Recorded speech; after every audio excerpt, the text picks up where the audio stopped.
So I've been going on this series about how to deal with Asian parents when they take care of your kids. This one is going to be interesting for a lot of people, and it was an insight that I wrote, that I thought about the last minute thing that I forgot about is, so I've been sharing my tips on how I've made it work. It's been 3 years since my parents started taking care of my daughter, 3 days a week, every week, rain or shine. One of the tips I would say is don't compare them to other people. And it's funny because how the tables have turned. Asian parents are notorious for comparing their kids, and I was a similar situation. Growing up, my parents compared us like apples to oranges to mangoes and kiwis, and that having that history in your childhood makes me prone to the behavior of comparing. When you start to think about yourself and you start to pursue your goals, you start thinking about who's making more, who's got the promotion first, who got better grades, who got married first, who's having kids first, who has the bigger house, bigger car, bigger whatever, better everything, right? And so and it's hard not to get into that mindset.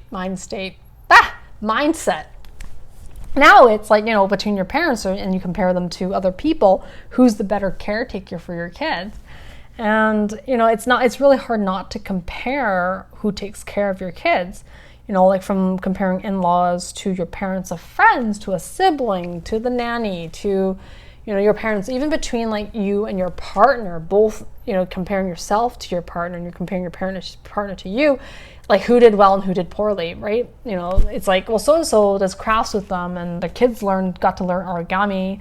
Well, so-and-so made their own organic kale chips and always feeds them healthy snacks, or so-and-so taught my kids Spanish, French, and German, and, Cantonese, and Mandarin, and blah, blah, blah, right? And so-and-so would take them outside every day, even when it's a thunderstorm, just so that my kids would get, fresh air. Well, so-and-so didn't resort to the iPad once, and, instead they read all the books and did tons of role play. And it's really not fair to compare your parents to other caretakers, especially yourself, right? And because your parents, my parents, are my parents, and that at the end of the day, that compare mentality needs to stop. And it's breaking the generational cycle and not using it against those who imprinted the toxic behavior in us. So let's not be spiteful, right? You can say well, you always compare to us, so I'm just comparing you, right? This is constant comparing is never healthy, right? Comparison is the thief of joy. Lastly, it's also a really good way to lead as by example as a parent, right? When you don't compare, it shows kids, for me, it shows our kids that everyone has a different way of doing things, right? You think about, the classic example of exercise, losing weight, keeping healthy, right? You have one friend that all they do is walk, right? They'll walk and they'll just stay slim and they're just super healthy, and all they do is walk. And then you have another friend who has to who loves just going crazy, and they'll just go do CrossFit and tons of weight training, and they're also still healthy, but they have different ways of staying healthy. And then you have yourself. For me, I just love dancing, and I love doing yoga and Pilates, and and trying everything and anything to move my body. But it's just not going to work for everyone. And it's same. It goes for caretaking skills. It makes someone appreciate other people's strengths.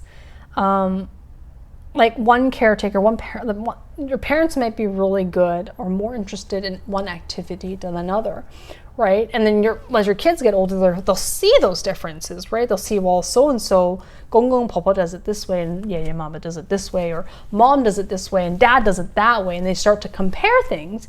I have to be mindful to curb that comparing mentality, because it's important for them to manage their expectations of others, appreciating their differences, that everyone is different, because ultimately it's about managing their expectations of themselves and not comparing themselves to other people, right? It's that whole cycle of when you lead by example, whatever you say is reflected in your kids. For example, with our story time with our daughter, my husband translates the book it's kind of differently than I do. I do more reading than him, so she's more used to my style of translation. So she'll complain to him, say, you're not reading it right. This is not, and she'll continually correct him. And so we've had to teach her regularly that each of us has a different way of telling, of reading the book, but it's still the same story. And so I think really just don't try and compare your parents to anyone else. It's really not fair to use that against them, even if you grew up with that same mentality. Let me know what your thoughts are on comparing your parents to other caretakers, if you've done it, or maybe it's just something that they do to themselves. They want to know what other people are doing, and they're the ones that are comparing themselves to the other people. What do the in-laws do? Or what do you do? What do other people do? And it's well,